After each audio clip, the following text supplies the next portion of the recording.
Saudara-saudariku yang terkasih, Pace Ebene.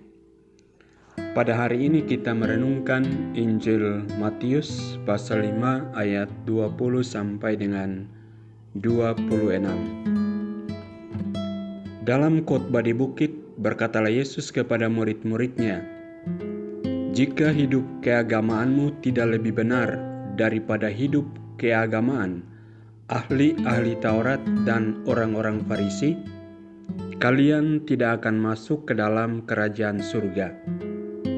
Kalian telah mendengar apa yang difirmankan kepada nenek moyang kita, jangan membunuh, siapa yang membunuh harus dihukum. Tetapi aku berkata kepadamu, setiap orang yang marah terhadap saudaranya harus dihukum. Barang siapa berkata kepada saudaranya kafir, harus dihadapkan ke mahkamah agama, dan siapa yang berkata jahil harus diserahkan ke dalam neraka yang menyala-nyala.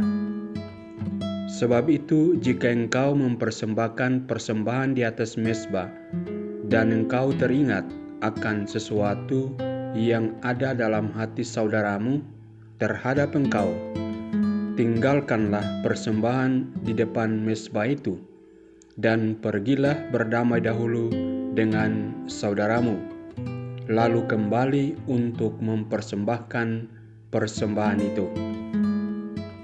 Segeralah berdamai dengan lawanmu selama engkau bersama-sama dengan dia di tengah jalan, supaya lawanmu itu jangan menyerahkan engkau kepada hakim, dan hakim itu menyerahkan engkau kepada pembantunya, dan engkau dilemparkan ke dalam penjara. Aku berkata kepadamu, sesungguhnya engkau tidak akan keluar dari sana sebelum engkau membayar hutangmu sampai lunas." Saudara-saudariku yang terkasih, Injil ini yang kita dengarkan mengingatkan kita akan pentingnya hati yang bersih, hati yang damai dan penuh kasih dalam kehidupan kita sebagai orang percaya. Tidak cukup bagi kita untuk hanya mematuhi perintah Allah secara lahiriah, tetapi hati kita juga harus selaras dengan kehendak-Nya. Masa Prapaskah adalah waktu yang tepat bagi kita untuk memeriksa hati kita sendiri dan memastikan bahwa kita hidup dalam kasih dan dalam semangat rekonsiliasi dengan sesama. Oleh karena itu, kita dapat merenungkan beberapa hal. Pertama, kita dipanggil untuk memperhatikan sikap hati kita terhadap sesama. Yesus menekankan pentingnya memaafkan dan mencari perdamaian dengan mereka yang kita membangun relasi, bahkan sebelum kita beribadah kepada Allah. Hal ini menunjukkan bahwa kasih dan perdamaian dengan sesama adalah bagian yang integral dari kehidupan beriman kita. Kedua, Yesus menegaskan bahwa hubungan yang terganggu dengan sesama harus diselesaikan sebelum kita datang untuk beribadah kepada Allah. Hal ini menunjukkan bahwa ketidakdamaian dengan sesama dapat menghambat hubungan kita dengan Allah.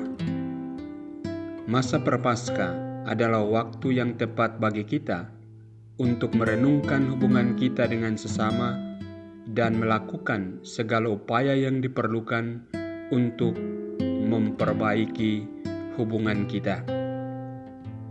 Ketiga, Yesus memberikan peringatan tentang akibat yang serius bagi mereka yang tidak mau berdamai dengan sesama dengan sebuah contoh konkret kehidupan. Dia mengatakan bahwa kita harus segera menyelesaikan masalah kita sebelum hal itu membawa kita ke pengadilan dan akhirnya harus dipenjara. Ini menunjukkan pentingnya menanggapi panggilan Allah untuk rekonsiliasi dengan cepat dan tanpa penundaan. Saudara-saudariku yang terkasih, marilah kita menggunakan waktu Prapaskah ini untuk memperdalam hubungan kita dengan Allah dan dengan sesama. Dengan merenungkan ajaran Yesus dalam Injil yang kita dengarkan bersama pada hari ini dari Injil Matius, marilah kita mengevaluasi sikap hati kita, memperbaiki hubungan yang terganggu, dan hidup dalam kasih dan perdamaian dengan sesama. Tuhan memberkatimu.